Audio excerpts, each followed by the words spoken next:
The Jets win 2 in a row. The Bills, a fiasco in Miami. And can Brian Daboll be trusted with the health of Jaxson Dart? We'll talk about all of it. The Manchild Show with Boy Green Digital starts now.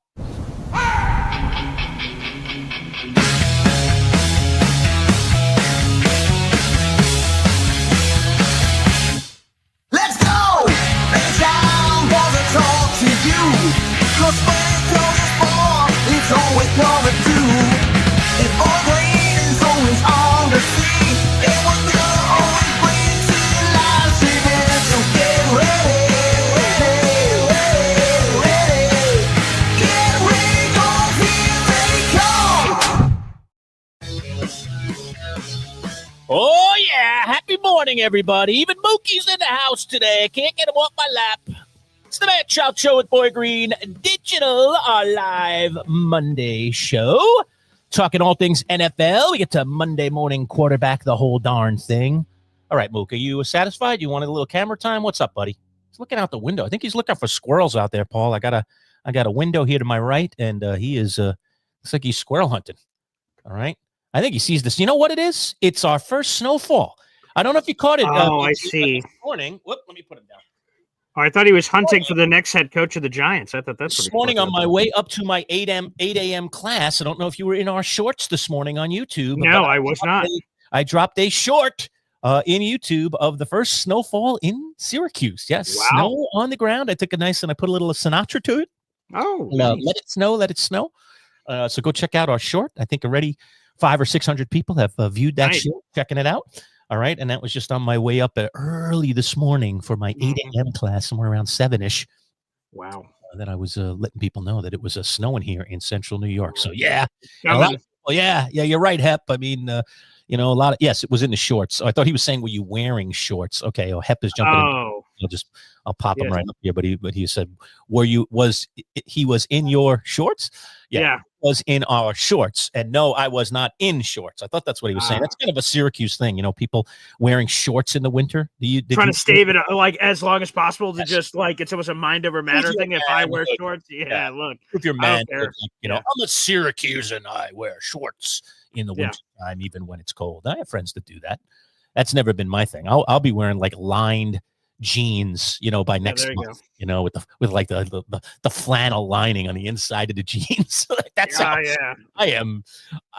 I like the winter for a lot of what it brings, but I do not like the cold. So, do what you must do.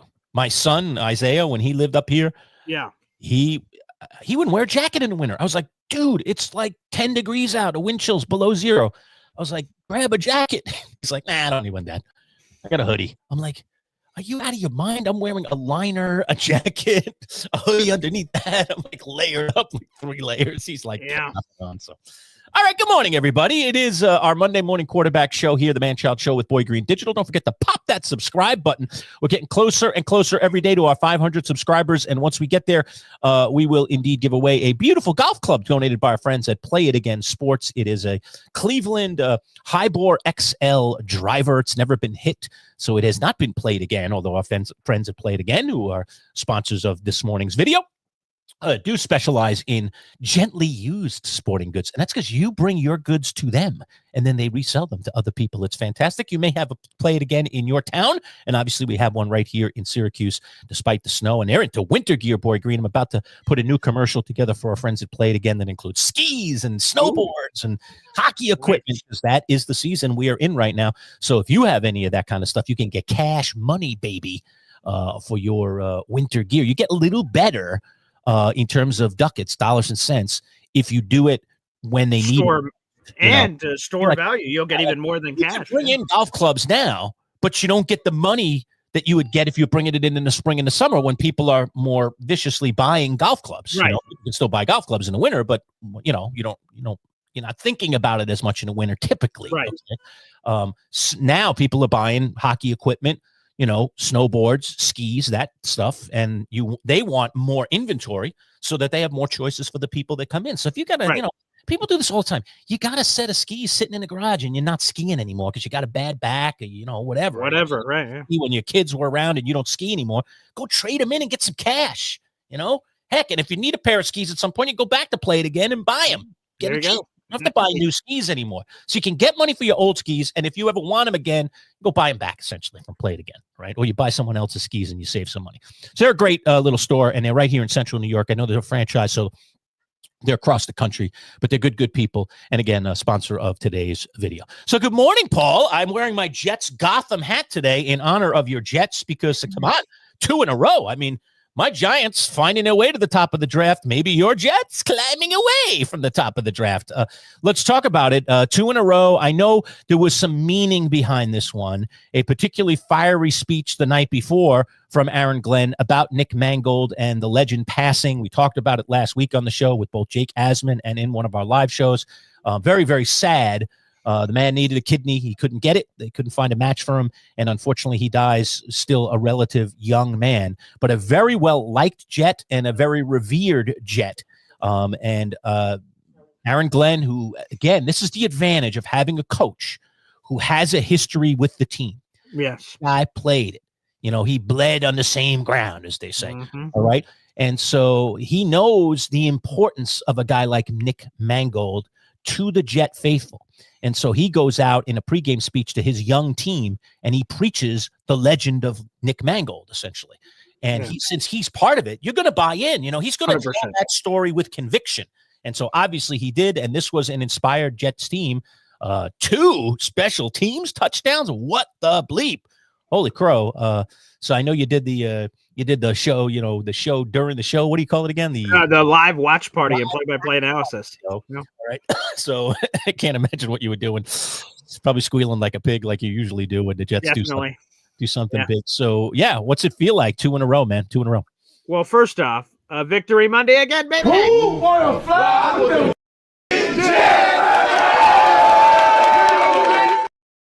I love that, by the way. That's a new thing that AG does after every win. We've now seen it twice in a row over the span of 3 weeks. The Jets had a bye week in between. That who wants to fly with them bleeping New York Jets? and the whole team goes crazy. So a couple of things here. First off, to the Nick Mangold speech. He passed away at the age of 41. On Tuesday were his funeral services, about 3 or 4 minutes from the facilities. I did an interview with Nick Mangold a little over a year ago. And we talked about all kinds of stuff during that near 45-minute chat. And one of them he told me is after he retired from the NFL, he actually moved closer to the facility because that worked out better with his kids. So it's crazy. And then everything that he tried to contribute to the organization after his playing days. And so they had his funeral services on Tuesday. That was NFL trade deadline day. So a lot of the Jets, Aaron Glenn, Darren Muji, and a bunch of the Jets people were over there along with players. Rex Ryan was there, former players, former coaches, current players, and things of that nature. So very emotional. And yesterday at the game, the Jets gave out T-shirts to everyone in attendance with the Nick Mangold, sort of a caricature, cartoon version of his face with the beard, glasses, and 74, forever a Jet. And a true Jet and all that stuff. And his widow, his wife, and their 4 children were at the game, and they were the honorary captains. They met at midfield and got to shake the hands of Myles Garrett and sort of be around the team. And a lot of the Jets players came out and spoke to them. And they all described it as a very emotional and tough experience. They can only imagine, what the Mangold family is going through. So yes, AG did have this emotional speech. It seemed to strike the right tone with everybody. Nick Mangold was a beloved Jet. He's currently making it through every level of the Pro Football Hall of Fame classes so far because they start off with 150 people and they keep cutting down the list.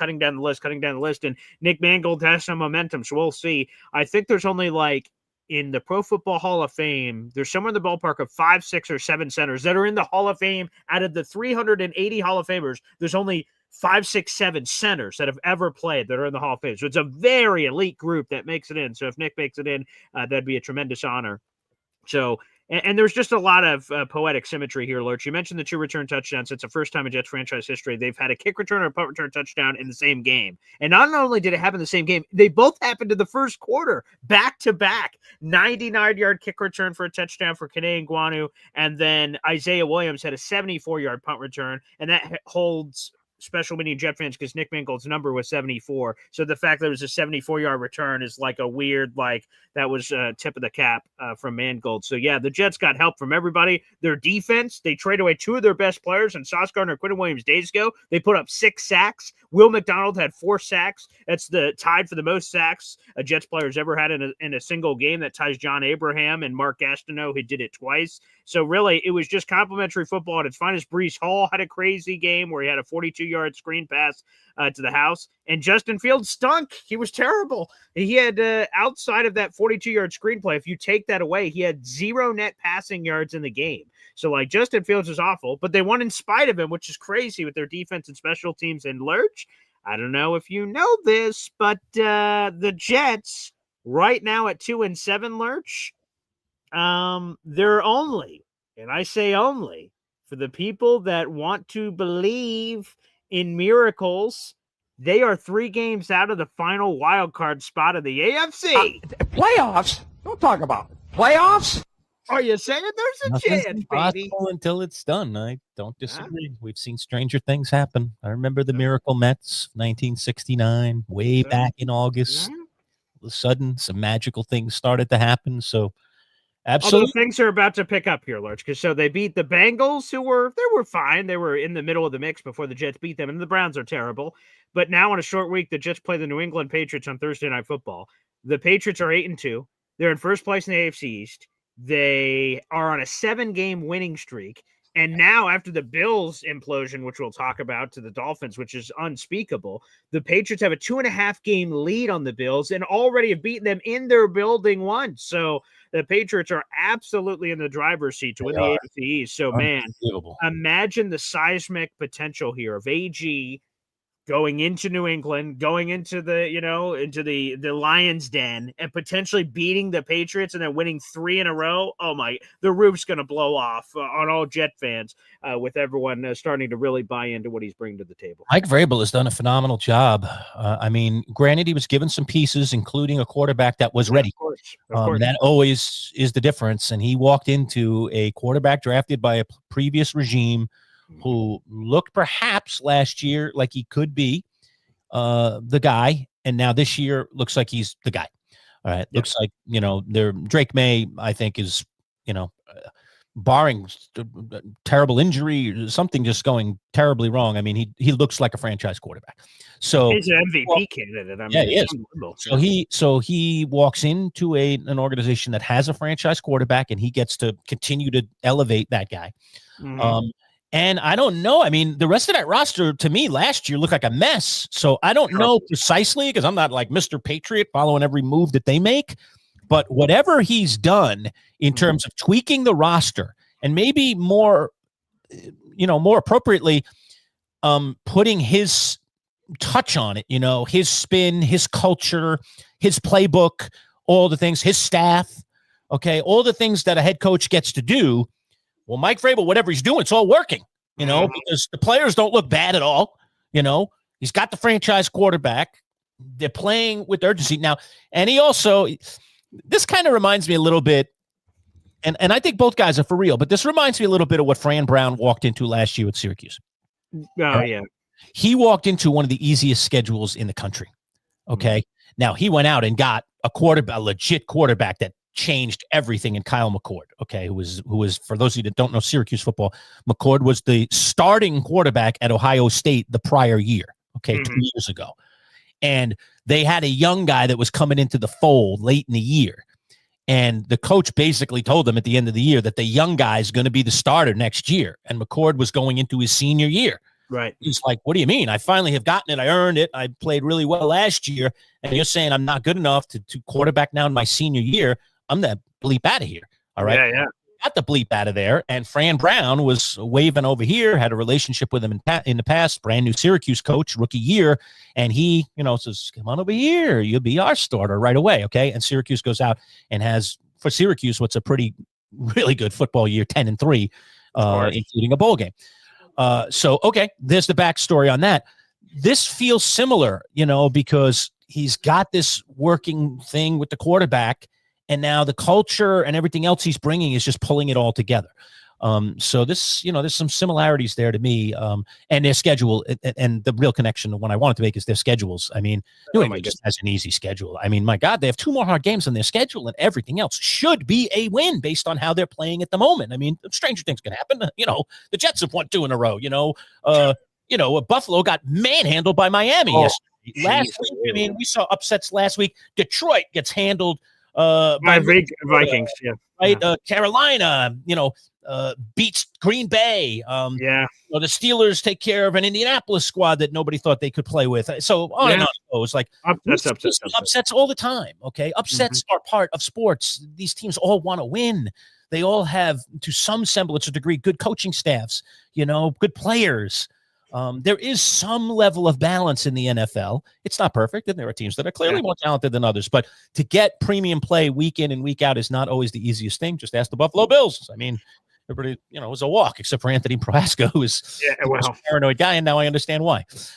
So, look, it is what it is, but the Patriots, it's like right time, right place, right situation. It's just boop, boop, boop. Everything. The ducks are just all lined up, and you never going to win this division. Other to be fighting with the Dolphins and the Jets for the bottom of the division. Instead, they're going to likely win this division now. I know Buffalo gets a swing at them, and I think Buffalo will win that game. But even if they do, they just split. Yeah, they're still a full game back. Okay, so they still need them to lose while they're winning, and that means they have to keep winning, because if they lose again, then they'd have to lose too, and so on and so on and so on. And with that easy schedule, I don't know if it's going to happen. So it's going to be a race to the finish line, but Buffalo really hurt themselves with this loss to Miami. That was a big loss for Buffalo. 100%. And here it is. I'll put up the remainder of the Bills schedule here, and it does not look as favorable as New England. And I think this is where they're going to run into some issues personally. So, okay, the Patriots, escaped Tampa Bay. Tampa was really good. Now the Bills play Tampa Bay. I don't know, man. And then you look at all these road games. 4 of their next 5 after the Bucs game are on the road: at Houston, at Pittsburgh, home for Cincinnati, at New England, at Cleveland. Cleveland's got a really good defense. Houston has turned it around, so Houston looks game. Pittsburgh's hot and cold, so you don't know what team you're going to get. Obviously, New England showed you what they're capable of. You have a home game, sure, but it's against the Eagles, who have been terrific this year. Where are these? They have to go above and beyond New England. So they have to win a bunch of games, and New England has to lose to come up with a difference. And I don't know, Lurch. I'm seeing the schedule, and I'm not seeing it. Yeah. They might have to run the table in order to win the division, and looking at that schedule, I don't think so. I mean, someone's going to get him. There's no Titan there other than, I guess you could put Philly on it. I'd put Philly on there for sure. Okay. But at least they get that game at home. So, okay, sure. That's the one team. But New England, too, obviously. You have to put New England in. Right. Now, you have to include New England, and it's in New England. So that's 2. That makes it harder, And like you said, Pittsburgh could get anybody on any given week. Tampa can definitely get anybody on any given week. And Houston does look better, despite the fact that Stroud isn't playing. Look at what what's his name did yesterday. That was an unbelievable comeback by Houston. I thought Houston. Davis Mills. Davis Mills was lights out in that second half, late in the game. Holy crow, he completely turned it around. So if they get Buffalo's in big trouble with that defense, look out. They certainly could beat Buffalo in Houston. So yeah, the Bills are in trouble. Bills are in some trouble now, at least in terms of winning the division. I still think they're a playoff team. I still think they're the AFC's weak. We just mentioned that the Jets are 3 games out of the wild card. They're 2-7. They at the same time they have a top 5 pick, but they're also in the playoff mix. How does that make any sense? That just shows you how terrible the AFC is. So if I'm the Bills, that's a part to feel good about. All you need is a ticket to the dance. Lurch, your Giants have won the Super Bowl from the wild card before. You can do it. You get in there, who knows what can happen. And think about this, right? We look at the Chiefs and Bills, that they could both be potentially wild card teams. What in the world? Oh, man. We live in a crazy NFL right now, Lurch. Yes, we do. Yes, we do. Oh, man. So interesting across the board. Let's shift gears a little bit. Just talk about my Giants, not the win or the loss, but really the loss, and the loss being Jaxson Dart getting concussed. Look, what Dart and Scatterboo have done to this Giants season is nothing short of miraculous. It has given the fan base a reason to watch. It has added in energy. It has given us all, as Giants fans, hope. But Scatterboo, obviously, even when he was playing, and I was like, this guy he's just a human battering ram. In the NFL, a human battering ram can only get you so far. Yeah. Either you're going to get hurt during the season, or you're not going to have many seasons in the game, because if you abuse your body that way, you just the NFL is just not forgiving in that way. You just can't.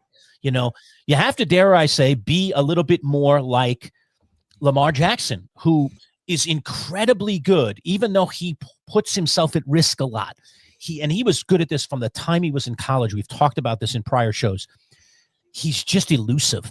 You never get your pads square to him because he's so shifty and he's so good at just sliding a little left, sliding a little right, angling his body a certain way, getting low, getting high. You know, like he's so elusive that you never get him. You know, you never hit him straight on. Scatterboo is the exact opposite. He runs right at you and says, I'm going to knock you backwards, and then I'm going to push you off me, and I'm going to give you the stiff arm, and I'm going to freak. You know? Yeah. But, and that's honorable. You know, there's a bravery in that, dare I say, that a player could think that little of their own personal health to say, I will run through you. I'm a human battering ram. Okay. But it's not a long-term success in the NFL. Lamar Jackson, long-term success. Cam Scatterboo could be very good short-term success and get us all excited about the idea of football. This is football. But, you know, you want him on the field. And so the Giants already, you know, have lost Scatterboo. Yep. And now, you know, Dart, if you watched that game yesterday, I mean, they don't have receivers. You know, if Darius Slayton is going out there being your number one, come on. I mean, you're in big, big trouble. So, you know, and he played well. No fault to Slayton. I mean, he's out there doing what he can do, and he actually played well for the Giants yesterday. For those of you that had him in fantasy, you probably got some points off of Darius Slayton. That was a nice performance by him. But they just Slayton and just the other pieces that they have in that receiving core, it's not enough. It's just not enough. Definitely not haven't enough. Given this guy's weapons, and now he loses his prime running back. You know, so Tracy's back in there, and you know he's okay, but he's just not great. So he's trying to do it on his own. And so he rushes for 2 touchdowns in this game. By the way, I bet a parlay, and one of the parlays was Jaxson Dart rushing touchdown. Got nice. Easy peasy, right? Good for you, man. I did a 3 TD combo. All right. Nice. And I nailed it. All right. I put Smith and Jigba, Dart. I can't remember who the third was, but, you know, I was like, come on, man. Like I was getting them like this, super easy. But I knew it because this is what's happened to the Giants is Dart. He feels the need to try to will them to victory. He feels the need that he has every time. Yeah. Okay, every time because he's looking around. Well, I mean, yeah. Right? Neighbors is out. Cam Scatterboo is out. I better get the extra yard. And to be honest with you, and I put this on squarely on the shoulders of Brian Dable. I mean, I'll be honest with you, Boy Green. I come to the show today saying it is time. Okay. Wow. I don't demand firing. I believe in continuity. These are the things I have preached forever and ever and ever. But the fact of the matter is that the way that went down yesterday and the way it's been trending with already the loss of Scatterboo, and I don't know that you can change Scatterboo. He plays the way he plays. I don't think you can change him, and he is a human battering ram, and he's a running back. So, but this guy's a quarterback, and he's the quarterback of your future. And now you're going to do, you're going to say, okay, fine. Go put your body at risk. Go be what Eric Dungy was here at Syracuse. Remember that guy? Okay. Yeah. Like, no, and no. I mean, it's good for the moment, but it's not good for the long term. You know, it leads to concussions. It leads to time away from the sport. It leads to a shorter career. We want this guy to be the quarterback for the next 10, 15 years. So you don't put him in harm's way, and you especially don't put him in harm's way when the team's going nowhere. Okay. We want to get wins. Sure. We all want to win. We want to have a nice, strong finish to the season. But come on, let's not be unrealistic to think we're going to the playoffs here. So, you got to calculate that risk a little bit. And you have to sit down with this young man and you have to say, I'm not going to allow you to do this. I'm not going to allow you to do that. You're going to have to rein it in a little bit, even though you're going to want to do it. I need for you to rein it in. You're gonna do it in the big moments. When we start playing for playoff contention, when we start getting in playoff games, then I'm gonna say, all right, go ahead, buddy. We'll risk reward. But the risk reward is no good here. And I don't see, now maybe behind the scenes there are things going on, but I don't see Brian Dable. I see Brian Dable more worried about his own neck. I see Brian Dable more worried about his own job. Okay. Yeah. And and I think he sees his only path to staying is wins. And if his quarterback puts himself in harm's way, hey, if we can get a win, who cares? All right. Except when you lose him, Brian Dable, like they're likely for probably for a week. He's in a concussion protocol, and And nowadays, now that they've made the protocol more difficult, you almost always miss a game now if you're in protocol. Okay. Yeah. By the way, it is a 5-step concussion protocol, and exactly what Lurch just said. This last is the year you could get back in a week if it wasn't a serious concussion. Now, this year they've pushed another threshold, and it's almost always a game miss. It's very rare if you could somehow come back. Very rare. I mean, I'm no doctor, but that's the way it's been going all season long for guys that have gotten concussed. Going to miss at least one. Okay. Yeah. And then you have a chance. If it wasn't a bad one, then you're back by the next game. All right. So he's likely going to miss one. We'll see how the week goes, but that's the way it's been going across the board in the NFL, not just with the Giants, but with all the teams. I mean, is it worth it, Brian Dable? Is it really worth it? Like, this is the problem of having a coach on the hot seat, is that the coach doesn't coach the same way because they're trying to do something to keep their job. And that when you're worried about your own interests in front of the team's interests, in terms of the long-term franchise's interests, then I think it's not good to have a coach like that. I just, then give him a long-term contract, and then he doesn't have to worry about it. All right. And then he can coach like he doesn't care because he knows he's getting money. But otherwise, it's just bad coaching. So are you advocating for his firing like immediately or at the end of the season? You've sort of reached this conclusion. He's clearly not the guy. What's the path here? What's the plan? If he's being fired, I mean, I always used to say, hey, wait till the season ends and give the guy the whole season. But in all honesty, if he's getting fired, I would just, get ahead of the search process. Just get ahead of it. All right. There's in today's world where how competitive it is and how diligent you should be in the search process and how much better off often you are if you're at the front of the line rather than at the middle or the back of the line, because we know all the firings are coming. Okay. There's going to be another Black Monday. We're coming up on real Black Friday. Okay. Yeah. But there's going to be a Black Monday. Okay. That is the day after the NFL season ends when we see boop, boop, boop, regular boop, season. Yep. Okay. If he's not your guy, okay, and the ownership needs to be sitting down and talking about this right now, but if he's not your guy, then no day is too soon enough. Okay. Today is not too soon enough. I don't like what he did yesterday, and I don't want to hear the excuses, and I don't want to hear the, I just don't want to hear it. His guy was out there running through people, trying to get extra yards on meaningless plays when it really comes down to it in terms of what it is. So I don't ever want a football player to go out there and play halfway, but I do think there is a safety aspect to this game that matters, especially when it comes to you think you found your franchise quarterback. The Giants have been searching for a franchise quarterback since Eli Manning. Like, you think you got one? Man, put him in bubble wrap. Like, just do as much as you can around the fact that you still don't have a winning product around him yet. Protect him. I don't like the way that went down yesterday. That was a concussion / injury waiting to happen, and then it did happen.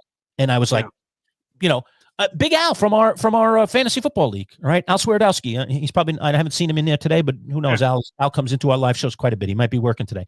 Al was DMing me through a Facebook Messenger yesterday. In like the second quarter of the game, saying, what is going on? Dart is going to get killed. What is Dable doing? And I was like, I know. I was like, this is insane. Stop. Yeah.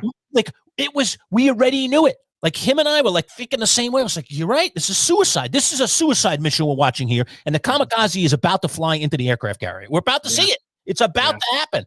And sure enough, it did.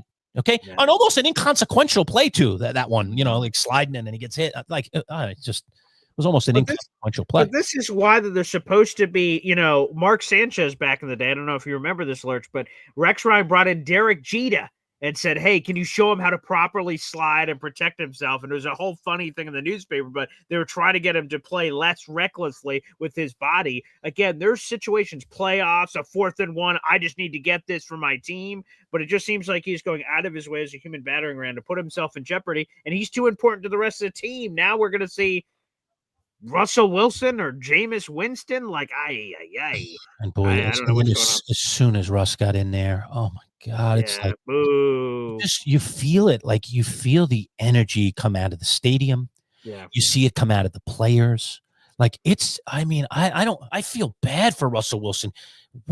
He hasn't done anything wrong. He's just aged. Okay? By the way, Big Al is into the chat. He says, oh, there you are, Al. All Russell Wilson has done is aged. Okay. Yeah. And that's it. And it's not a crime. He's a Hall of Fame contender. Okay, I don't know if he's going to get in the Hall, but he's a Hall of Fame contending quarterback. He had some phenomenal years for the Seattle Seahawks. He extended his career with some other teams to stay in the game a little bit longer. Okay, like kudos. He was a guy that no one thought was going to be a franchise quarterback, and he became one almost instantly. I have great respect for the guy and what he's achieved as an NFL player, but he's done. Yeah, he's done, or he doesn't fit this system for anything. He doesn't make this system any better. He comes in and they immediately become worse. I mean, there's a rookie in there. He's like gangbusters. He comes in, it's like, ugh. And it's not just the fans booing. It's what happens. I mean, he can't move like he used to move. They don't have a great offensive line. He's not tough enough to stand in there. He's not tall. He's never been tall. So when the pocket breaks down on him, he can't get it over the line. You know, it's typical, right? He's got a fourth down play, throws it into a guy's hand. Like, it's so typical of what Russell Wilson has become. He's become a stationary target. He's just aged. It's okay, Russ. It's not Russ. We all age. Okay, we all age. We all say it's over. It's done. We can't play this game anymore. We can't play at this level. Okay, we're only a backup now. But whatever. It's over. I've got good news, Lurch. Though I've got good news. What is the good news? The good news is this, buddy. We're to number 3 now. Let's go. I remember you guys talking all season. Look at these wins. Woohoo! 2-8, and the number one tiebreaker is strength of schedule. So the Giants right now have a 538 strength of schedule. So if they and the Titans had the same record, obviously they don't, the Giants picking ahead of Tennessee. Now, they would not be picking ahead of New Orleans because New Orleans has a easier strength of schedule, which means their 2-8 is even more impressive, basically, is how it works. So there you go. They're third. The Jets dropped to 5th, but I want to give a quick shout out because I know we have a lot of Jet fans in the comment section. I don't give a crap about the draft. Good for Lurch. They have their franchise quarterback. He can worry about whatever he wants, and their coach is about to be fired, and we'll see if their GM gets fired. For the Jets, it's a brand new regime. This just started brand new. So I don't care about the fact that the Jets were bypassed by the Cleveland Browns. I don't care about that at all. I am so happy for the win. I'm not even thinking about the draft. Wherever we pick, we're going to be fine. Drake May, who's the 3rd overall pick. They get 3rd whack at quarterback. That one worked out pretty well. That's inspirational. Other teams can do it too. It's disgusting to say for Drake May, but we'll figure it out. So yeah, the Jets are at 5th. Don't care, but good for your Giants. They're at 3rd. So, and more room to grow. And they're not going to need a quarterback. Right. So you could trade the pick. 3rd, 4th, 5th. Right. There's just all kinds of options. You know, they could get the number 1 non-quarterback in the draft if that's a receiver, if that's a defensive end, if it's a linebacker, if it's whatever. Okay. Yeah. You know, you got a running back. You're not going to go running back that high, but, you know, like, so you get, or, we really want this guy. Let's drop down to 10 where he'll clearly be available and we'll go get him there and we'll get some extra draft capital. So, you know, it does matter where you are in the draft in terms of what you can do, how much you can maneuver, and maybe even potentially turn it into other assets. And speaking of 10, go ahead.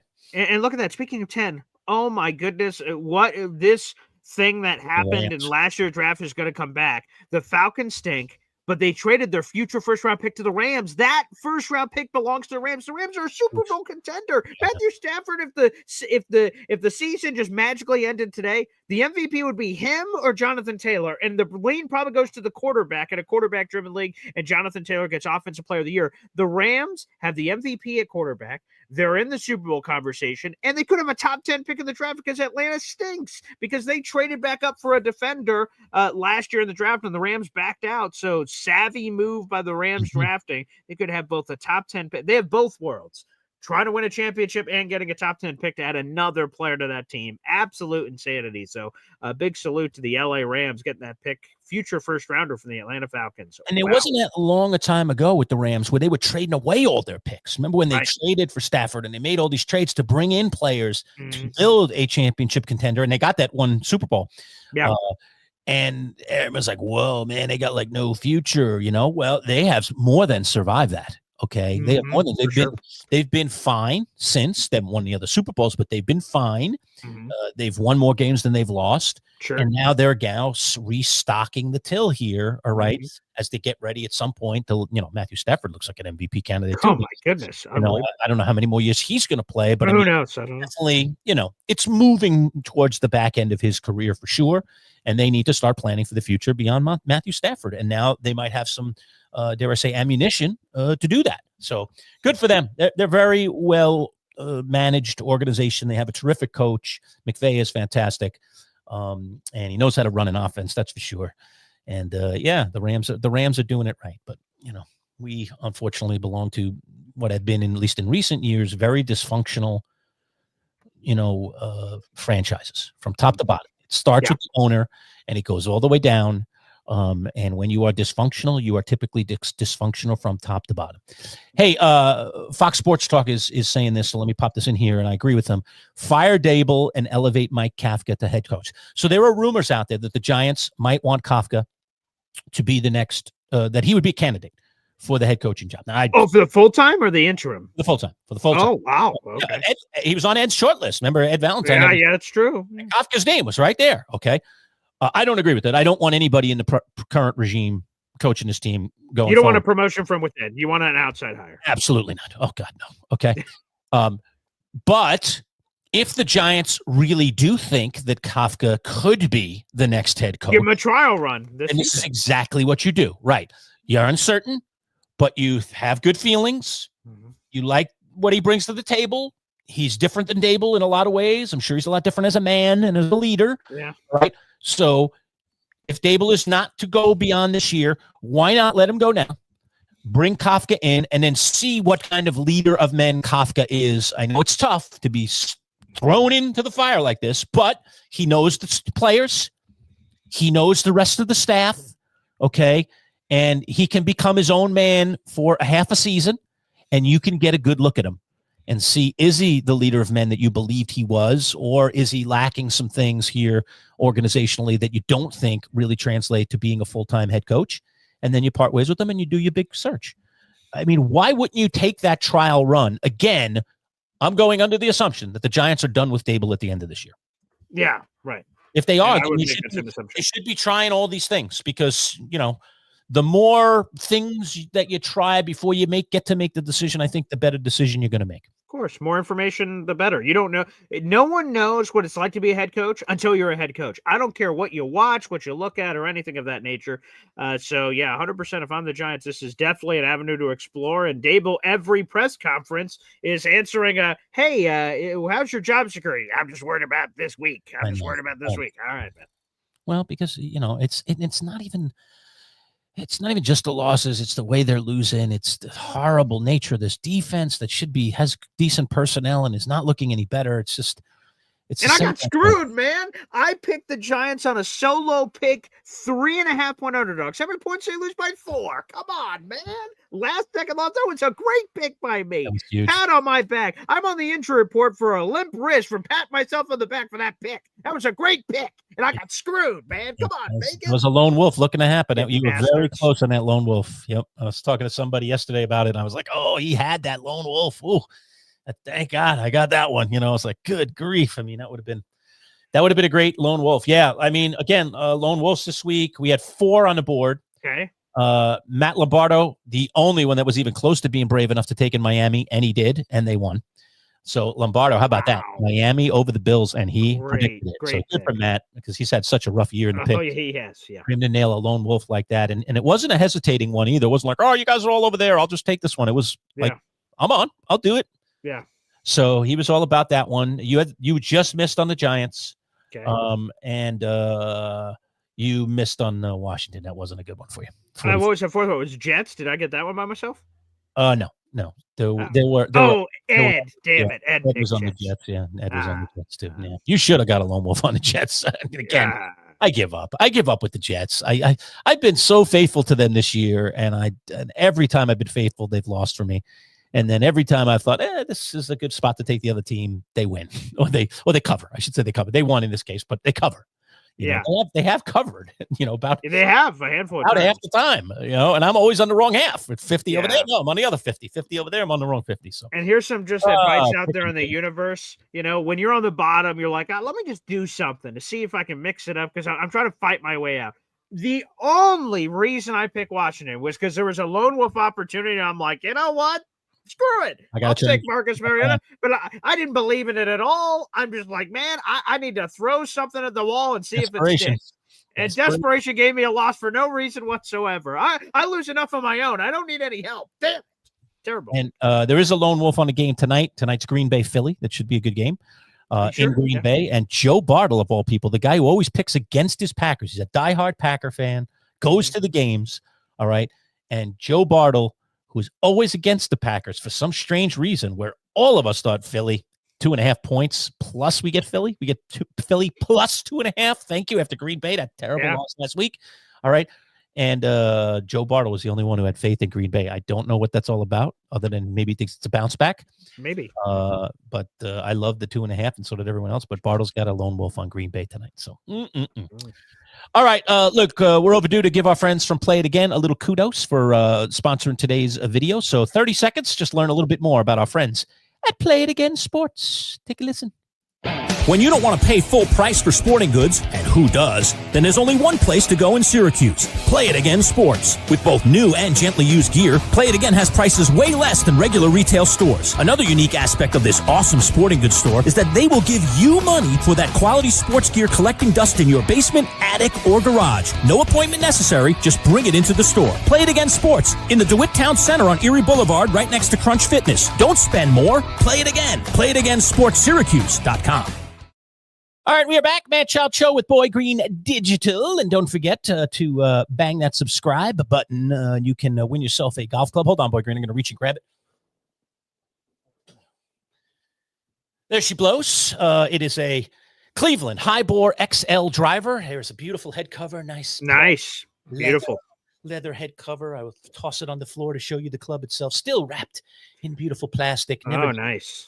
Adjustable. Look at those little lofts. You can adjust the loft. Okay. On the shaft. Nice. Little weight in the back. You can adjust that weight a little bit. Okay. All right, brand new grip. Fantastic. It's brand new. Okay. It's worth $400. So what do you have to do to possibly get your hands on that Lurch? How does that work? Just go to youtube.com/MC Show Digital. There it is. Okay. And then just there's that little red button that says subscribe, and you just click that, and you're done. So no matter where you guys are watching, again, to reiterate that. Yeah, no matter where you're watching, folks, you could be watching on my YouTube channel. You could be watching my Twitter. You may have come in on our Facebook page, Manchild Show Boy Green Digital. No matter how you got over here and you're landed, we have a couple hundred people in the room. Subscribe to that YouTube channel on your screen, youtube.com/MC Show Digital. Number one, because we got great content. It's a lot of fun to be talking about all these things. Or mostly an NFL channel, but we talk Jets, Giants, Bills, so you guys can catch all that. So subscribe. But also to win that golf club he just showed you on your screen, over $400 in value. Again, free. All you have to do is subscribe to the channel, and once we reach 500 subscribers, one of the first 500, we're going to draw our name out of a hat, and whoever that is will get it. If you live local, we'll hand it to you in person. If you live far away, we'll ship it to you. It's just that easy, baby. Get in while the getting's good. We only have like another 100 or so spots left for you guys to be eligible. You can, if you're a golfer yourself, boom, you get it for yourself. The holiday season's right around the corner, Lurch. I can't already believe it's November 10th. I've done zero Christmas shopping whatsoever. So, hell, I want to win the golf club and find someone on my Christmas list to check that one off the bucket list. So, hopefully, everyone takes full advantage and dives in on the channel. Again, youtube.com/MC Show Digital. Beautiful. All right. So, hit subscribe. We'd love for you to be part of our growing community, which is awesome, especially as we come up on the holidays. I was back in my basement, Boy Green. I've been on a basement cleaning project. Okay, nice. So I found that Dan Aykroyd Blues Brothers cool. photograph. I want Monica that. I'm going to give away in the future. Why not? Yeah. It's a cool thing. Yeah. All right.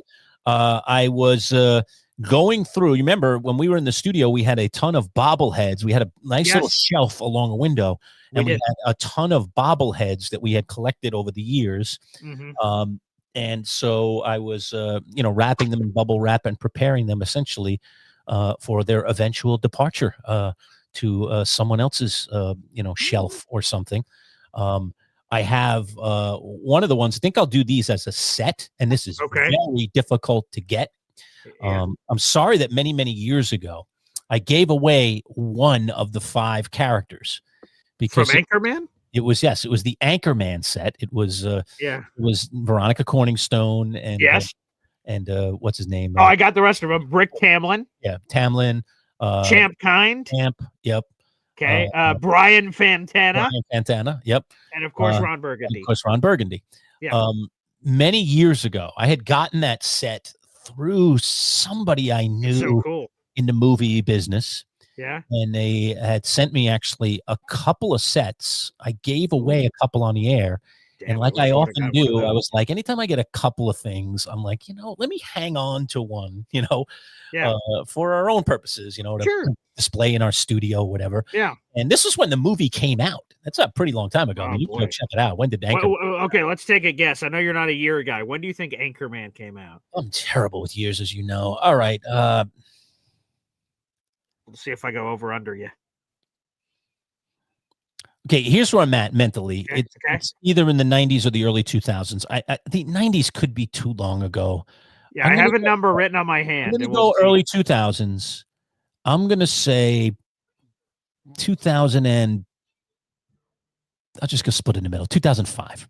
Okay, the number I wrote on my hand, I have no idea. It was 2004. So we'll see. I have no idea. So let me see. As you know, you have given me years questions over the years. I say right out of the box, I'm usually awful when it comes to years, unless there is just some very strong connection, like I was doing this during that year and I remember this happening. Otherwise, I'm awful with years. I do not have a good chronological mind. July 9, 2004. Booyah! Pretty proud that I said 2005. Okay. Okay. All right. So this is back in 2004. Okay. Yeah. And somebody reached out to me and said they had some sets of these and would be giving them away on our sports radio show. And I said, yeah, absolutely. Send me a bunch of them and I'll give them away. We'll give you some props. So we gave them some props. We gave them some pub and we gave away some sets and I kept one. And then we had it up in the studio forever. Now, someone asked me, I'm going to say 5 years after I had them in the studio. Okay. It was I can't remember who the person was, but it was somebody that I liked. And they said, is there any chance that you would give me that Ron Burgundy bobblehead? And I was like, what? The centerpiece of the collection? Whatever that person had done for me, whatever that person had, their relationship was so notable that you're like, I can't say no. I was like, sure. I mean, it's sitting on this stupid shelf anyway. Why wouldn't I give you my Ron? How would you give away the centerpiece of the entire away collection? Ron Burgundy. So Ron Burgundy is the only one missing from the set. Ironically, about 2 years ago, I went online. And we could all do this, but I went online to see if I could find the missing Ron Burgundy. I was like, I got this set. To bring it back to the collection, right? Yeah. Like, just go get Ron from somebody. And there were one or two of them out there, but holy crap, EG, what they were asking for the singular Ron was way beyond my, what I just wanted to get, it's just, sure. Just for the collection. Right. To finish the collection. I wasn't going to pay, hundreds of dollars. Yeah, it was several $100. So how do we not know that whoever you gave it to immediately went to eBay and he was one of the two people that had this up for sale? I don't think at 5 years. First of all, I didn't get the sense. Whoever it was, I don't remember who it was, but whoever it was, they just wanted it for themselves. Like they just loved the movie and they loved Ron. So that's why they asked me for it. They were not.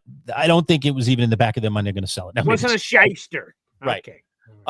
So I'm willing to bet that whoever I did give that to, and if you're out there, by the way, listener, viewer, reveal yourself. Yeah, tell me. I was the one that got that from you, Manchild, but somebody got it from me. I gave it to them. I remember handing it to them. Okay. And I never thought much of it. And then years later, I was like, oh man, why did I give away that Ron Burgundy? I've got this set of 4 that should be a set of 5. So I tried to get it, but it was too much money. So it's still missing. So we have an incomplete. If you got the other 4 and then you wanted to complete the set and get your 5th and go spend for it, that's up to you. And you can have the whole set. Sweet. But the others are pretty cool. That better be a big milestone, Lurch. We have this golf club for $500 to give away basically the entire, Anchorman bobblehead set. That's going to be a pretty big milestone. We can't just be giving that away at $375 or something. It's got to be a nice number. We're going to give it away for sure. At a nice number. That Ackroyd harmonica. We're going to give away that. Oh, man, that's some cool stuff, Lurch. You're diving into the movie Our world. Boeheim signs will eventually go. There's some Jim Boeheim nuts out there. I know some of these crazy Syracusans would love to have Boeheim hanging on their bedroom wall. Yeah. Or their office wall, their man cave. Maybe. Yeah. It's kind of cool. So we'll give away all that stuff. But yeah, if I had the whole set, that would be worth pretty good, because if Ron was a couple $100, I had the whole set, Yeah, right. Imagine $1,000 or something. I don't know. But they obviously don't make them anymore. And this was from the original movie. This came from like a movie company or whatever. So yeah. So it is what it is. But I do have the other 4, and I was looking at them yesterday. They were on my coffee table. I was like, oh man, just missing Ron. Good old Ron. Where are you, Ron? All right, Lurch, let me throw this into the mix. I assume you've not seen Boy Green Daily this morning? You didn't No, get I a did chance. not. No, I was Okay. teaching this morning, as you know. Okay, of course, right. So that makes sense. I was So, listening to public speeches is what I was doing. oh, good. Okay, that was probably better than the show. But so I'm all up. The Jets have won 2 games in a row. I'm feeling great. I'm like, hey, look, the Jets are 3 games out of the last wild card spot. Could to be maybe something. And long story short, Alon, your good buddy, called into the show, Mhm. and he said, "Oh, Paul, you're feeling pretty froggy, huh? Let's make a bet." Oh, And I'm like, so I want you to judge this bet and Okay. sort of give your God honest take on it. Alon's not one to lose a bet, so I'm probably Oh. ready on his side. But let's hear the bet. Okay. So the Jets' next 2 games, they play on a short week against the New England Patriots. This is in New England. The Patriots opened as a 10.5-point favorite. We don't pick that on our sheets on Thursday unless it's Thanksgiving week. Right. More on that later. But yeah, so the Patriots are a 10.5-point favorite. And then the next game the Jets play, so have a mini bye, and the next game they'll play is the Baltimore Ravens in Baltimore. Okay. Alon says if the Jets win both of those games, he will donate 100 memberships to my channel. So that's over $300 of value. Wow. He will do if the Jets win the next 2 games and improve to 4-7. Wow.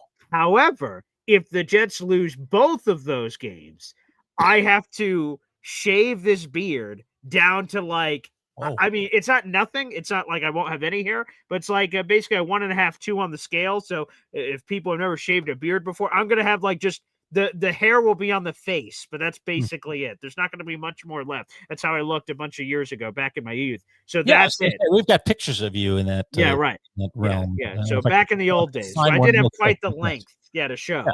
So if they go 1-1, nothing happens. So if they go 2-0, I'm going to basically be $300 richer, and then the fans will get a bunch of memberships. If they go 0-2, I'm removing the brand down to just to basically not stubble, basically, essentially, as close to that exists for me and my Rico. my How beard. long did it take for the beard to grow? Because I've seen you, obviously. Yeah. I've seen you even down to clean shaven, but Yeah. that hasn't been a really long time. So I shaved this beard this morning. So this is where it's at right now. Yeah. So Sure. it grows fast. That's No, sure. I don't know. Probably I can't even remember when. Oh, well, it was my knee surgery is when I went completely clean shaven. So that was a couple years ago, 3 years ago or something. Okay. And how long did it take to grow it out to, not exactly what you have today, but somewhere close to what you have today? Did it take 6 months? Probably maybe 2 months or something. That's all? 2 months? Yeah, to grow? it grows pretty fast. Yeah. Oh, okay. Well, not much of not that worrisome, really. Well, hopefully, you know what they say. Flies by, man. I've heard stories that, once you shave it, there's no guarantee it comes back. The older you get, sometimes things happen. So hopefully it remains burly in nature, or that the Jets just win, and then there's nothing to worry about. So, Lurch, where are you at on this bet? Well, did you take the bet? Yeah. You did? Yeah. Well, at first he said clean shaven. And I said, dude, there's no way. First off, as much of a crazy Jets fan I am, they're going to be massive underdogs in both games. They're on the road in New England on a 7-game winning streak and on the road in Baltimore with Lamar Jackson. That sort of seems inherently I'm against it here. You're saying, Alon's saying, yeah, the Jets are going to lose both games. Yeah, okay. Yeah. Water's wet. That's what a lot of people I would assume is going to happen. But just because we assume it's going to happen doesn't mean it is going to happen. Yeah. So, Here's the crazy thing about this bet. I mean, personally, I think you're in big trouble on the bet. I mean, it's just the likeliness of it to me is very small. Okay. But I also know that just 2 years ago, you took on intern Ed, who is a member of our pick on Friday. Okay. Yeah. Ed did appear in our first week of picks, so that we could introduce on him. video. Yes. Right. You can go back and look at picks week 1 if you want to see Ed. Yep. All right. But he picks his games every week and we reveal his picks. He's actually in first place right now, at least going into this week in our NFL picks by a couple of games. Yep. And Ed bet you that on the Bills Jets game, right? And it was no point spread or anything. It was just winner, right? It was just straight up. Yep, 100%. Yep. And the Jets were in dire straits, and the Bills were rolling when that game. Well, Well, right? well, it's a season opener. So Oh, it's a it was season- Aaron Rodgers was just traded, and it's Yeah, 2023, and right. Aaron Rodgers' Achilles blows out. You were all right on the hype train for Oh Rodgers. yeah, Super Bowl. Was that everything game in else. Buffalo? I think it was in No, Buffalo. it was in MetLife. Was that Yeah. MetLife? Okay. It's a home game. Yep. That gives you a little bit better chance. All right. And yeah, okay. So The that Bills wasn't were like a 2.5 point. wasn't favorite. Zach Wilson. That was Aaron Rodgers, huh? Well, here's the whole story. No, right? yes. Oh, yeah. Now I got it. That's the game that Aaron Rodgers gets hurt on the third play. Yeah. All right. yeah. And then Zach Wilson has to come in. Okay. Right, and Ed immediately texts me, right? So Of he, course he does. Like yeah. now So he it's immediately texts me 4 steps in, going, "You ready? Did you tell everybody what the bet was?" no. Go Okay, ahead. so Tell go him ahead. the you Yeah, want me to tell them? Okay. yeah. Go ahead. Look. So they're trying to. This is it all happening in the radio studio. And they're Live on air. Yeah. Yeah. What the bet's going to be, and Paul says, I want you to paint your hair pink. All right, I want you to go total. Well, the intern says it. I don't say it. So like, Oh, this is did he say it to you first? yeah. So You he tell the said- story because I Yeah, had yeah. recollection No, that's of all the details. Go ahead. So long story short, we have an intern that comes in. He's a Buffalo Bills fan. His name is Intern Ed. He's talking all this crap about the Jets. Again, we're all hyped up. We think we're going to the Super Bowl. Aaron Rodgers gets traded. The hype train is You unbelievable. were all hyped up. Yes. The rest. Well, yeah. The rest of us was somewhat optimistic. You That's were going to the Super Bowl. So the Jets were at home, week 1, Monday Night Football against the Buffalo Bills. And intern Ed says, well, let's bet. And I'm like, well, what do you want to do? Because like most people just do like a jersey bet. You lose, you got to wear this. And Ed goes, the loser dyes their hair hot pink. And I'm like, whoa, where the hell did that come from? What a weird thing to just jump to. And then basically he's going, bark, bark, bark, bark, chicken. And I went, all right, fine. Let's do it. All right, you crazy bastard. We'll do it. I'm feeling great, confident, all hell.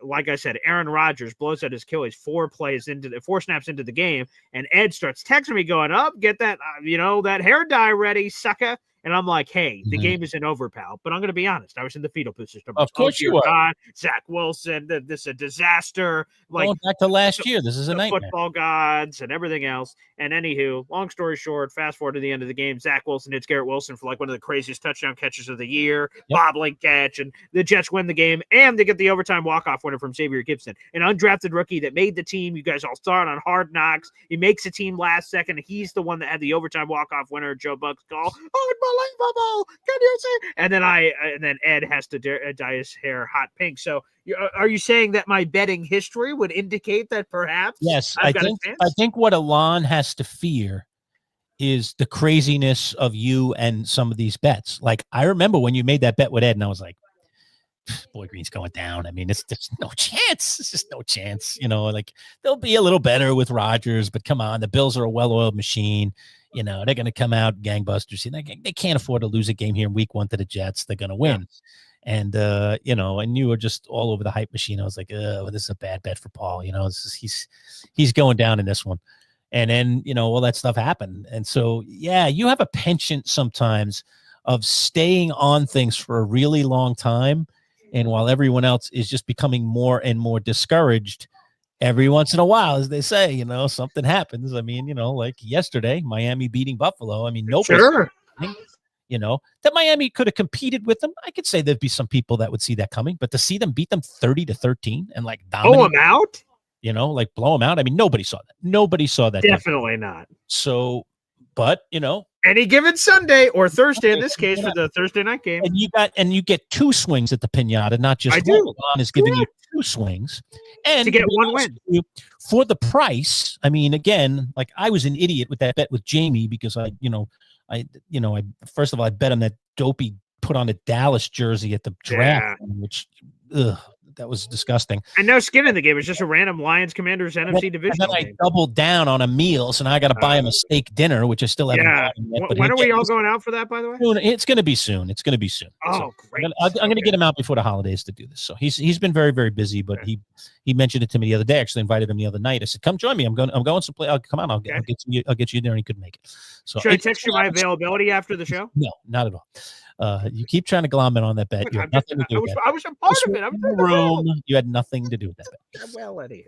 But look, so you got a few hairs, you got a few whiskers, dare I say, to sacrifice. I know that, you're very proud of that beard. And, I am. It's part of my brand, my identity. Dare I say, part of your persona. But yes, it will grow back in 2 months, as you just said.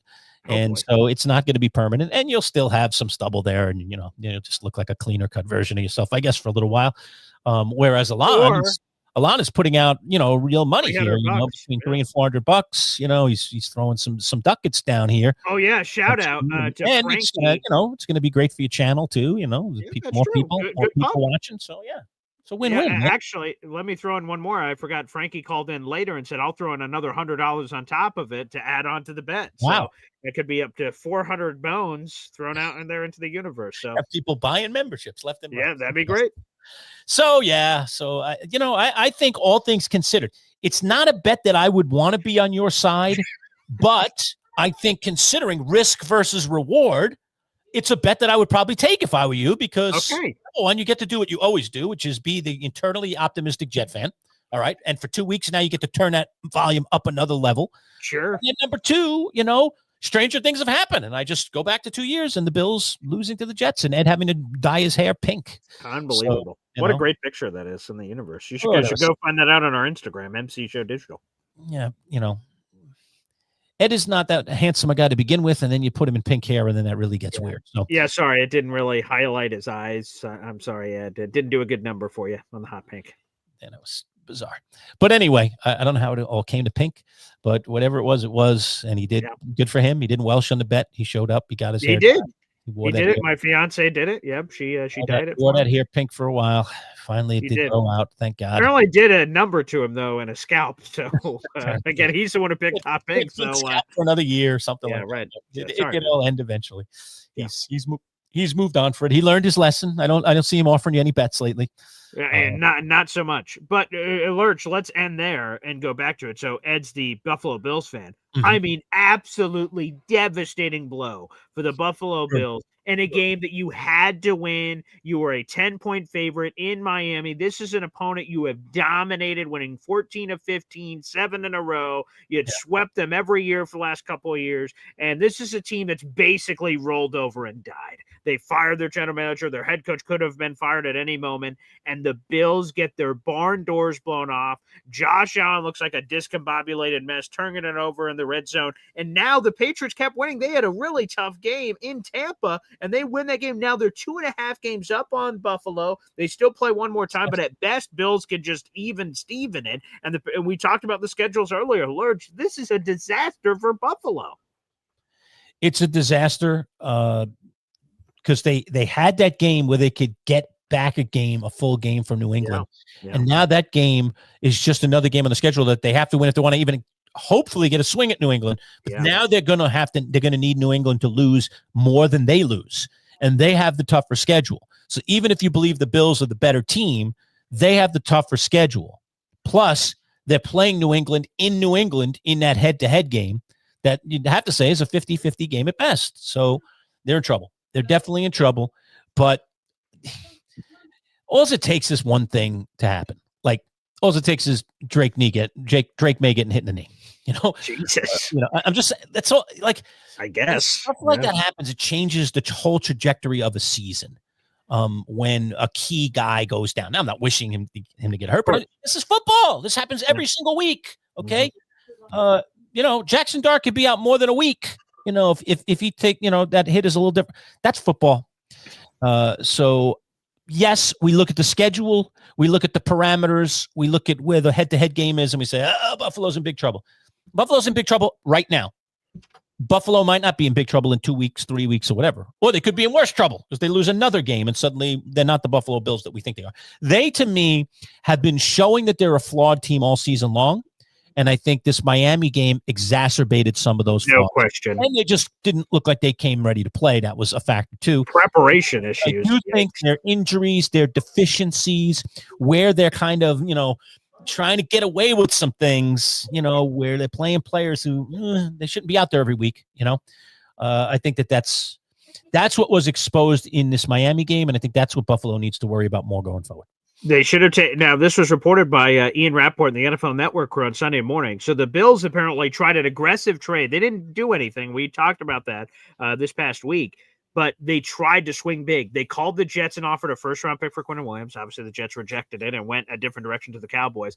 And they called the Dolphins and offered a first and a third, apparently, for Jalen Waddle. Apparently, the thing that held up the deal, according to NFL Network, is the Dolphins wanted the first-round pick in 2026, the draft coming up. The Bills wanted to give it to them in 2027. The Dolphins said, give it to us in 2026 or we don't have a deal. They refused to do it, so the Bills don't get their wide receiver. And then Jalen Waddle catches a 50-yard touchdown on the Bills and part of their blowout win. So Buffalo, like, you're either all in or you're all out. Stop this pussyfooting around here. I agree. And like, and okay, you want a 2026 first? Fine. We got Josh Allen. Let's go win a Super Bowl. Let's get a superstar receiver. And then we take it from a division rival too ahead of the game we're about to play with them. I know that's short-sighted, but like, come on, man. Jalen freaking Waddle with Josh Allen. Who knows how that could have changed the game over the weekend and their future, because Jalen Waddle, which we talked about for the Giants, that helps you immediately and long-term. He's a young player. You're pairing him moving forward. So the fact that the Bills like went in like, oh, we'll give you a first.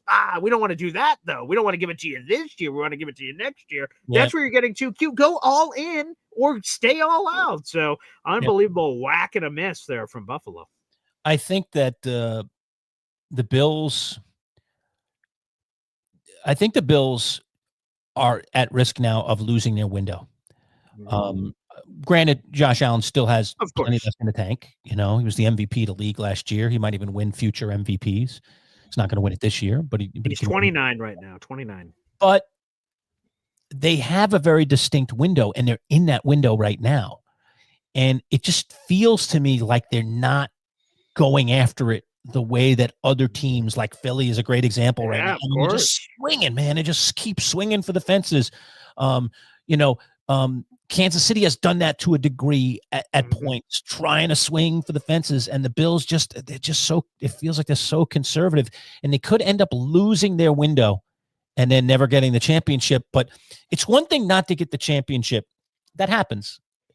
It's another thing to not get the championship because you didn't take a swing. Right? You didn't do everything you could. I mean, I'm going to compare apples and oranges here, but you and I talked about it last week in fantasy football, okay? I made a big trade last week in fantasy football. I traded away 3 really good players who, by the way, adding up their scores, I looked at them yesterday because they were playing for my opponent for the first time, all right? It was Drake May, Kyron Williams, and the Bills receiver, Khalil Shakir, who you traded earlier. Yeah. All right? So I added up their points yesterday. First of all, my opponent only started the guy that traded him to only started 2 of the 3 of them, which he shouldn't have done. He would have picked up another 18 points if he had played Drake May, which I don't understand. Why do you trade for a quarterback if you're not going to play the quarterback? I don't understand it. Make sense, All right, he played Bo Nix instead of Drake May. Yeah, Drake May's been QB2 the entire year in fantasy. Like, just stop overthinking things and roll with the numbers. Don't look at the matchup and say it's the Raiders. I'm going to go with it. But all right, fantasy stuff aside. All right, it's just a bad decision by my opponent, in my opinion. Definitely. Right, and the numbers prove it. And even if the numbers didn't, it would have been a bad decision, in my opinion. All right, because that's just luck. You know, you got to play. You got to play to win, and you got to play fantasy the right way, and you got to accept what the gods deal with you. You know, right.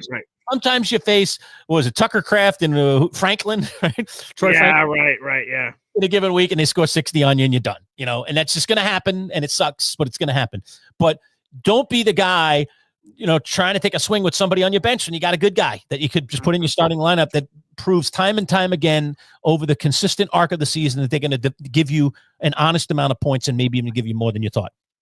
And that's exactly what my not my direct opponent, but my trade partner did.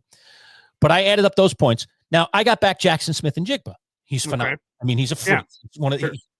He's probably going to end up with the most yards. He could end up being wide receiver 1 when this is all over. I don't know where he is right now, but he's right up there. All right. Okay. But it's still a huge risk because those other guys, I had 3 guys, you know, Kyron had a big game yesterday. Kyron scored more than Njigba did yesterday. So if I just kept my guys, I still got 2 terrific guys on my bench. Okay. As a matter of fact, I would have started Drake May yesterday. All right. And I would have, because Mahomes was out. Mahomes, I started. Right. And I would have scored more points. My team would have scored more points. Okay. But regardless, you have to do it a certain way. And so, but you got to take your swing. I took my swing. Like I may win or lose the fantasy league on that move alone, but I'm swinging to try to win it. You could sleep easy at night knowing you did everything. You pushed your chips around the table. There's not going to be. You're not going to be sitting over in June going, "Damn, if I would have, if I get a long injury, I'm doomed because I've given up depth because but I put a massive starter in my lineup that could get me 40 or 50 in any given week. He's a freak, you know. So like I just said I'm going to take a damn swing, man. I'm going to have to give up a lot, but I'm going to freaking take a swing. And I took a swing.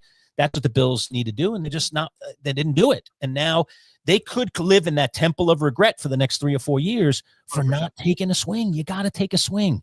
So I agree with you. I think they should have done something at this trade deadline. They should have been more aggressive. And now they find themselves in a difficult position. They're likely not going to win their division now unless New England, something bad happens to New England. Right. Is unlikely. All right. Could happen against the Jets on Thursday Night Football. But good. We'll see. But yeah, so, you know, like you got to sleep in your own bed. You know, you make these decisions. You got to live with the decisions. Hey, Johnny Boy jumping in there saying, hey, man, so you're saying the Jets have a chance? Hell yeah, alerts. All right. So Johnny Boy likes my Jets enthusiasm. Yes, I do. And I think Boy Green, he's got 2 swings at the pinata here.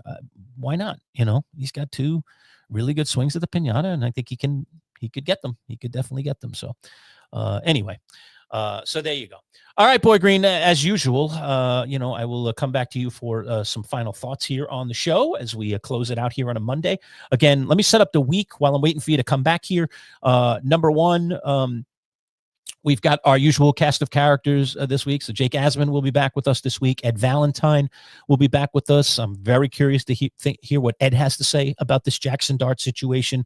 I mean, again, not to blame Brian Dable, but, you know, I just think some of the blame, you know, belongs on his shoulders for allowing this young man to consistently put his body in harm's way. And now he is concussed. And I think he'll miss a week. We'll see what Ed says. We usually get Ed kind of early in the week, so I don't know that I'll have a full injury report for us. But we will do that.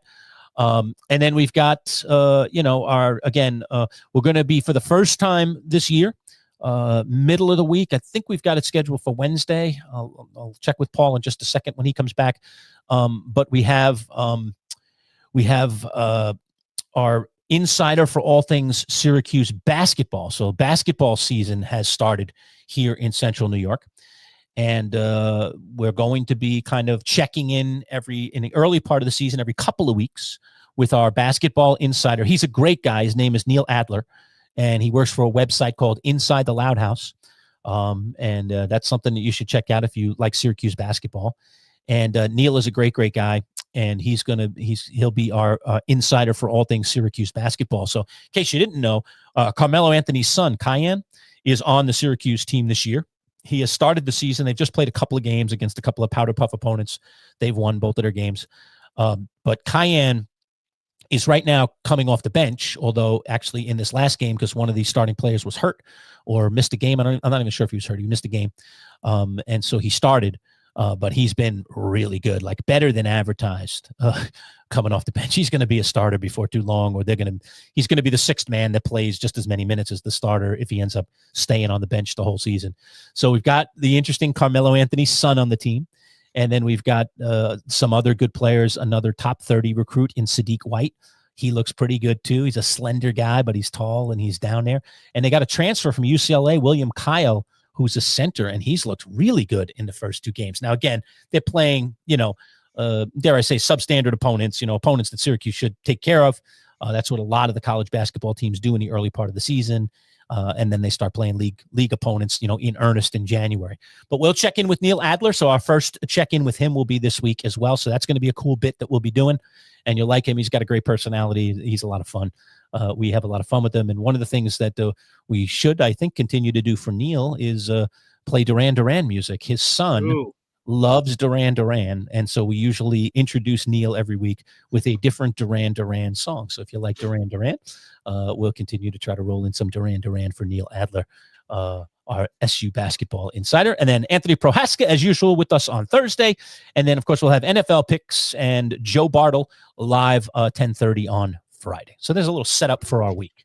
Yes, and if you didn't mention it, Lurch, live Survivor on Wednesday nights. I didn't mention it. I always forget Survivor. It's like I'm in another personality when I do Survivor. So yes. Which it is. I mean, it's so non-sports. It's not part of it as well.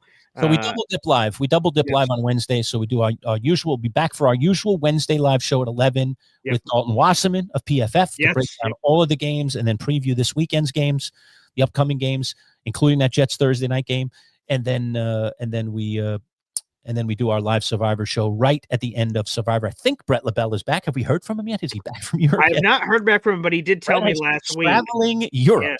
Well, good for him. But I will say, Survivor Quotes X did a marvelous job of filling in last Stephen week. Was great, which I appreciate. So shout out to Stephen and his wonderful Survivor Museum. I'm super jealous. I want to visit it one day. I don't know if he sells tickets to it, but I would love to visit it and check out all of it in its glory. So he did a wonderful job filling in for Brett. And like I said off air to Lurch, I don't know if I said it live, but I made a lot of Survivor connections with some new era players, which was very nice to do on social media. So I had some nice conversation.